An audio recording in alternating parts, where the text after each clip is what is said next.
Selamat pagi Bu, terima kasih atas waktunya yang Ibu sudah luangkan untuk wawancara penelitian saya. Perkenalkan, saya Marsha, mahasiswa yang sedang meneliti tentang kebutuhan pembelajaran di SD. Selamat pagi, sama-sama silahkan, Ibu siap membantu. Baik Bu, pertama, model pembelajaran apa yang paling sering Ibu gunakan dalam mengajar? Model pembelajaran yang paling saya sering gunakan itu model pembelajaran yang berpusat pada siswa seperti project based learning atau diskusi interaktif.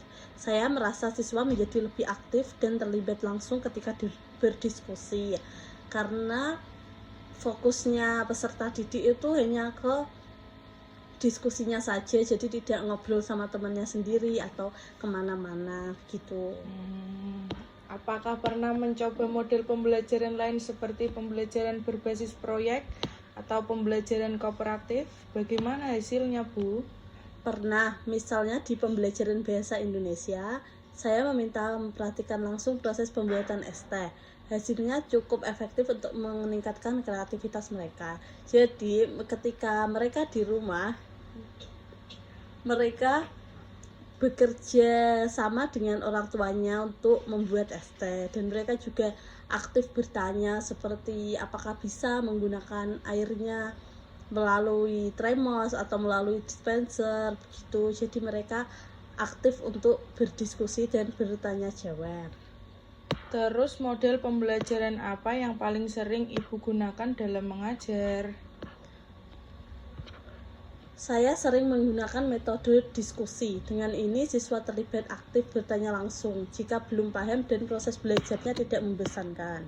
Jadi peserta didik ada interaksi gitu loh Mbak, interaksi antara guru dan peserta didiknya. Peserta didiknya pun jadinya tidak canggung gitu karena adanya interaksi.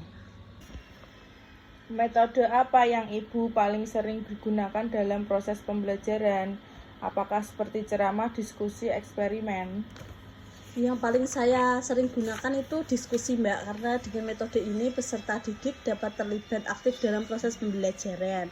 Mereka juga tidak sungkan untuk menanyakan materi yang mereka kurang pahami. Apakah metode tersebut sudah efektif dalam membantu siswa memahami materi?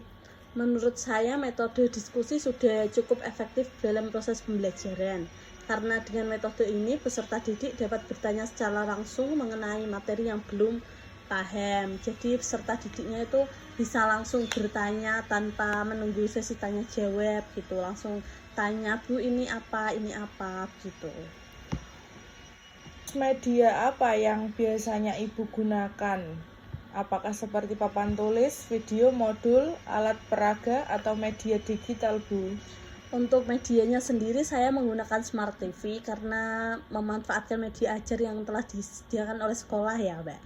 Lalu juga peserta didik itu lebih senang kalau media ajarnya di Smart TV karena nanti itu peserta didik itu bisa fokus gitu ke Smart TV-nya tanpa ngobrol sama temennya gitu.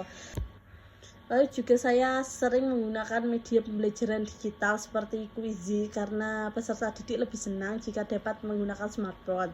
Tapi memang untuk pengawasan lebih intens ya, lebih lebih harus sering-sering ditengok karena namanya anak-anak ya Mbak. Soalnya itu sedikit nanti gampang ke distract gitu, langsung buka TikTok, buka WA atau main game sama teman-temannya. Jadi memang untuk pembelajaran lewat handphone ini efektif, tapi harus pengawasannya juga harus lebih intens gitu. Menurut Ibu, sejauh mana media tersebut mendukung pemahaman siswa? Sangat mendukung pemahaman siswa karena selama pembelajaran berlangsung peserta didik akan lebih fokus pada materi pembelajaran. Jadi fokusnya hanya di materi pembelajaran aja, tidak fokus kemana-mana atau ngobrol sama temennya, main-main gitu enggak. Dampak pembelajaran, apakah ada peningkatan keterampilan atau pengetahuan siswa yang dapat dilihat dalam kehidupan sehari-hari? Ada contohnya tadi dalam pembelajaran bahasa Indonesia, guru kan meminta peserta didik untuk praktekkan langsung pembuatan ST bersama orang tua di rumah. Jadi itu bisa dilihat gitu langsung oleh orang tuanya, terus juga kita bisa menilai langsung dari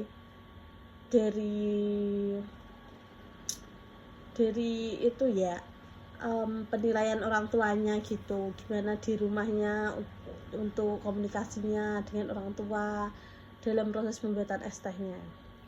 Bagaimana Ibu menilai hasil belajar siswa selama ini? Apakah sudah sesuai harapan Ibu? Untuk itu sudah sesuai ya Mbak, cuman memang terkadang ada 1 atau 2 anak yang belum sesuai harapan karena anaknya kan beda-beda ya Mbak untuk kognitifnya. Jadi memang ada 1-2 anak yang mungkin tidak sesuai dengan harapan yang kita harapkan gitu, dan anaknya juga mungkin memang memerlukan perlakuan khusus daripada anak-anak yang lain. Bagaimana bentuk keterlibatan orang tua dalam proses pembelajaran selama ini? Bentuknya itu ada beberapa. Yang pertama membantu untuk mengerjakan PR, atau mungkin P5 itu juga bisa kan membuat proyek-proyek dibantu orang tua gitu, atau mungkin menghadiri pertemuan orang tua seperti rapat gitu, dan memantau pembelajaran dari rumah. Sejauh mana orang tua terlibat dalam memantau perkembangan belajar anak? Kebanyakan orang tua tidak terlibat langsung dalam proses pembelajaran karena keterbatasan waktu. Karena apalagi kedua orang tuanya bekerja, apalagi itu ya Mbak yang orang tuanya kerja di pabrik, bapaknya juga kerja, jadi kan memang tidak punya waktu untuk mengajari anak langsung, gimana ya, memperhatikan proses kembang anaknya secara langsung gitu. Jadi memang kebanyakan orang tua itu tidak terlibat langsung, dan kebanyakan yang anak-anaknya yang orang tuanya bekerja itu juga nilai akademiknya rendah gitu. Komunikasi dengan orang tua, media apa yang Ibu gunakan untuk berkomunikasi dengan orang tua? Media yang gunakan WhatsApp ya Mbak, karena sudah umum juga orang-orang menggunakan WhatsApp. Seberapa efektif komunikasi yang terjalin antara sekolah dengan orang tua? Untuk hal itu cukup efektif karena juga kan memang lebih memudahkan ya kalau ada pesan WhatsApp gitu, apalagi kalau ada grup kelasnya kan memang lebih efektif gitu. Terus kendala keterlibatan orang tua, apa hambatan yang Ibu hadapi dalam melibatkan orang tua dalam proses pembelajaran?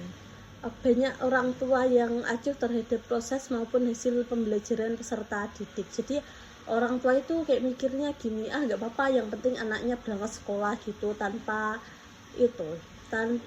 memikirkan hasil belajarnya baik atau buruk gitu. Bukan baik atau buruk ya Mbak, cuma lebih ke nilainya bagus atau enggak, anaknya paham atau enggak gitu. Jadi orang tuanya itu cenderung kayak ya udah nggak apa-apa anakku, yang penting berangkat sekolah, seperti itu. Terus bagaimana upaya yang sudah Ibu lakukan untuk meningkatkan keterlibatan orang tua saat ini? Dengan melakukan pertemuan wali murid di sekolah seperti rapat, atau mungkin bertemu tatap muka saat penerimaan raport melalui grup WhatsApp, itu juga bisa Mbak.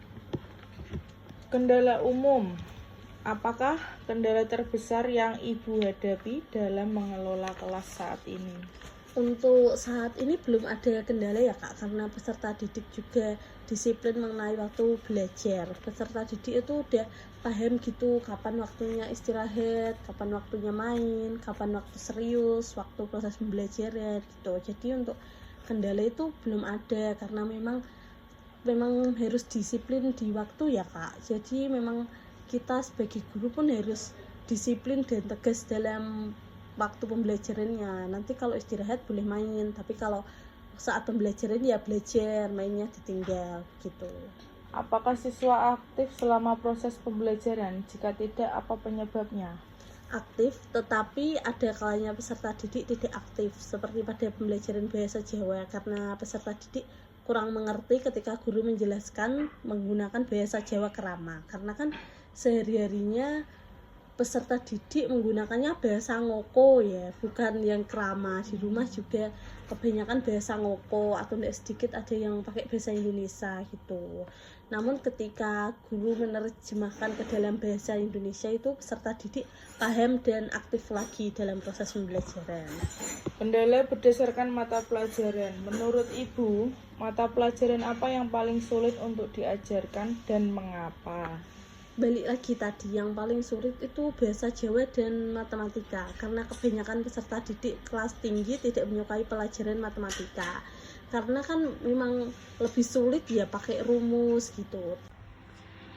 Lalu kendalanya itu kalau matematika kelas rendah kan masih hitung-hitungan, tambah-tambah, pengurangan gitu. Kalau sudah kelas atas masuknya kan sudah rumus, jadi anak itu terkesan lebih ke malas karena nggak suka gitu, jadi mereka nggak mau ada usaha untuk bisa gitu, enggak. Bahkan kalau mereka lihat nilai temannya lebih rendah itu malah kayak seneng gitu, nilainya lebih tinggi meskipun sama-sama di bawah KKM gitu, tapi memang nggak ada itu kemauan untuk belajar lebih gitu di matematika kelas atas.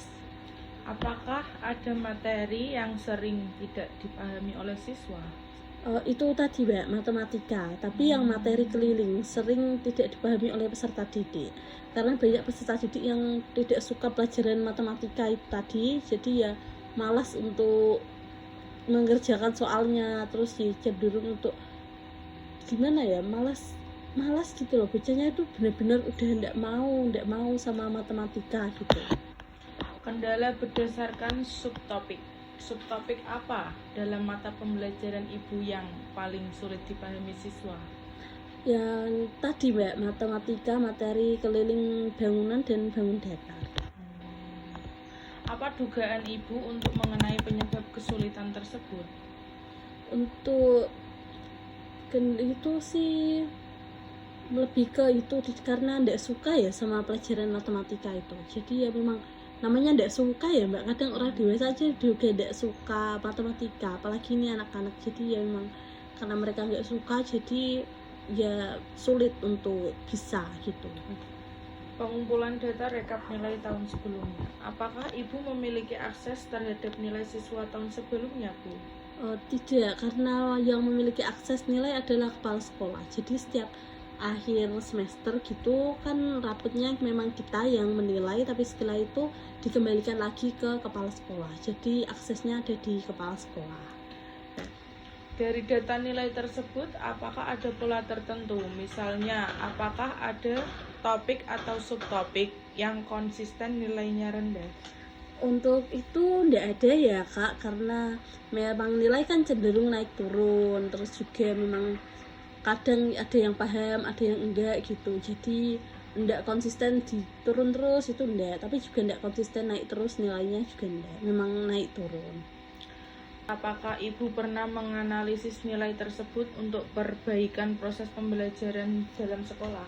Iya pernah, sebagai bahan evaluasi ya Mbak, kan untuk menentukan model dan metode pembelajaran yang akan digunakan nantinya di semester-semester berikutnya gitu. Jadi memang kita perlu evaluasi untuk itu, menentukan model dan metode. Terus apakah Ibu pernah mendengar tentang model pembelajaran inovatif seperti flipped classroom, project based learning, atau media berbasis teknologi atau gamifikasi?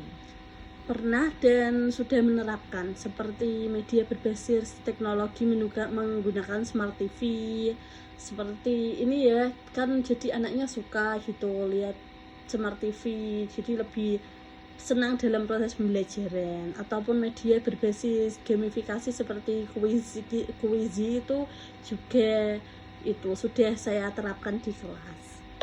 Sejauh mana pemahaman Ibu tentang model atau media tersebut? Sudah paham dan sudah menerapkan langsung pada peserta didik. Ibu pernah mencoba menerapkannya? Jika pernah, bagaimana hasilnya? Jika belum, apakah tertarik untuk mencoba? Apa kendala yang mungkin Ibu hadapi saat ini? Iya, Pernah dan cukup sering menerapkan media berbasis teknologi gamifikasi seperti menggunakan Smart TV untuk media pembelajaran ataupun Quizzes untuk mengerjakan soal evaluasi. Dan muridnya juga lebih senang ketika kita menggunakan Smart TV ataupun menggunakan Quizzes karena itu kan mereka bisa bawa handphone dari rumah gitu. Cuman memang ada kendalanya, itu ada tidak semua anak punya handphone, ada yang tidak punya handphone juga, jadi memang itu sedikit kendala di teknologi ini. Terus apakah Ibu bersedia jika model atau media inovatif ini diterapkan di kelas Ibu dalam rangka penelitian?